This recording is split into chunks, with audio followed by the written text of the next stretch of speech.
Budget सत्र को लेकर पूर्व मुख्यमंत्री हरीश रावत ने सरकार को घेरा।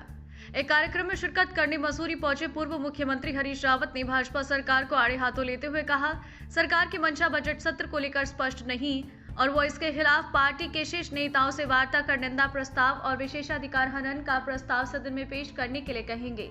उन्होंने कहा कि गैरसैंण में सत्र को लेकर किसी भी प्रकार की बहानेबाजी नहीं चलेगी। गैरसैंण में विधानसभा का बजट सत्र न करना विधानसभा का अपमान है, साथ ही जैन भावनाओं का भी अपमान है। बजट सत्र यदि गैरसैंण में नहीं हो पाता तो आगे भी कोई सत्र वहां होगा, इस पर भी संशय है। पत्रकारों से बातचीत करते हुए पूर्व मुख्यमंत्री हरीश रावत ने राज्य सरकार को आड़े हाथों लेते कहा, चंपावत चुनाव में सरकारी मशीनरी का दुरुपयोग किया जा रहा है और पूरा तंत्र चुनाव में मुख्यमंत्री को जिताने में लगा है, लेकिन कांग्रेस प्रत्याशी वहां पर पूरे दमखम के साथ चुनाव लड़ रही हैं। नवभारत समाचार मसूरी से मनीष गंगोली की रिपोर्ट। सरकार ने पहले कहा था गैरसैंण में सत्र करेंगे, लेकिन अब उन्होंने टाल दिया, देहरादून में करने जा रहे हैं, क्या कहेंगे? कोई बहाना नहीं चलेगा।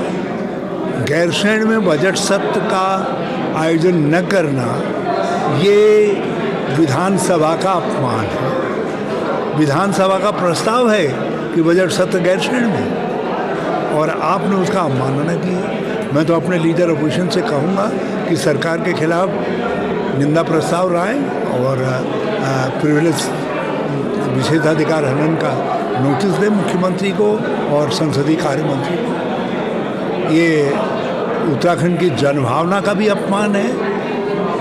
और मुझे लगता है कि ये बजट सत्र ही गैरसैंण में नहीं होगा, आगे साल भर भी कोई सत्र होगा, मुझे डाउट है।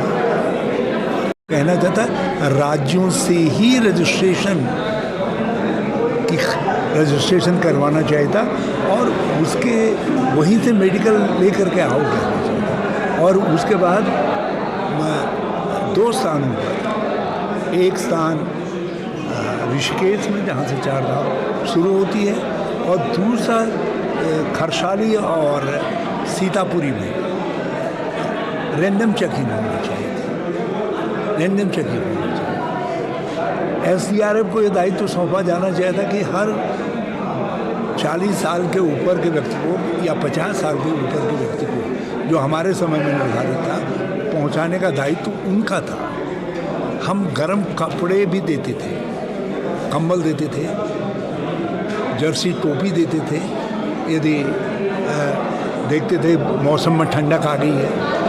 अब आज जब मैंने ये मामला उठाया तो भाजपा के कई मित्रों ने मेरी आलोचना भी की, लेकिन अब मुझे पता चला है कि कुछ कदम इस दिशा में उठाए जा रहे हैं।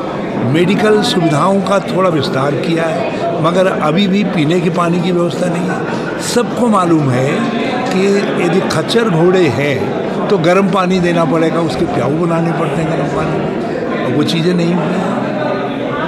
रास्ते में लोगों को लोग रुक रुक करके जाते हैं और उसको रोकने के लिए भी व्यवस्थाएं की जाती है। खाने की, दूसरी चीज़ों के जगह जगह पर हर कदम पर व्यवस्थाएं करनी पड़ती है, जो हमारे वैष्णो देवी ट्रस्ट करता है, तो वो हमको भी करना चाहिए। अब बहुत सारे ऐसे कदम हैं जिनको उठाए जाने की ज़रूरत है, जिससे 4 धाम यात्रा जो हमारे पास मानवता की धरोहर है, हम उस धरोहर का ठीक से संचालन कर सकें। आप लोग यात्रा मैनेजमेंट में सरकार असफल रही है? मैं ये इतना बड़ा आरोप तो नहीं लगाऊंगा, क्योंकि मैं नहीं चाहता कि कोई ऐसी स्थिति खड़ी हो और या ऐसा इम्प्रेशन जाए कि यात्रा के नाम पर राजनीति हो रही है। मगर कुछ चीज़ें हैं जो करनी आवश्यक है। मैं शुरू से कह रहा था, मैंने कहा इस बार यात्री ज़्यादा आएंगे। आप लोग बीच के हमारे कई तीर्थ स्थल हैं, तुंगनाथ जी हैं, हमारे मधुमहेश्वर हैं, हमारे श्री नारायण के रूप में जो है विद्यमान हैं त्रिजुगी नारायण, ये सब और स्थल हैं। इन स्थलों के लिए भी उप यात्राएँ प्रारंभ करनी चाहिए और राज्य की तरफ से प्रमोट करना चाहिए कि एक दिन आप रह जाइए। बनाना चाहिए। देखो, बनाना क्या है, जो इन्होंने पाप किया बीच में, त्रिवेंद्र सिंह को भी शायद उसी की खाई लगी, उन्होंने जो पहले का भू कानून था जिसमें ज़मीन खरीदने पर रोक थी, नियंत्रण था, उसको हटा दिया था। और हमने जिस एरिया को नोटिफाइड घोषित किया था पराडी स्टैंड को, उसको डिनोटिफाइड कर दिया था। तो आप जो है अपने उस कानून को रद्द करिए और नया एक कॉम्प्रिहेंसिव कानून लेकर के आइए जो उत्तराखंड की जनभावना के अनुरूप हो।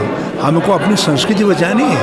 हम ये जो हिमालय है ये जैव विविधता का केंद्र है और हमारे पास जो संस्कृति है वो संस्कृति हमारे पास दुनिया की विश्व की धरोहर है, उसकी रक्षा करनी है। और उसके लिए ये थोड़ी है कि अंधाधुंध ज़मीनें बेच दें। जब ज़मीनें बेच देंगे तो संस्कृति कहाँ से बचेगी।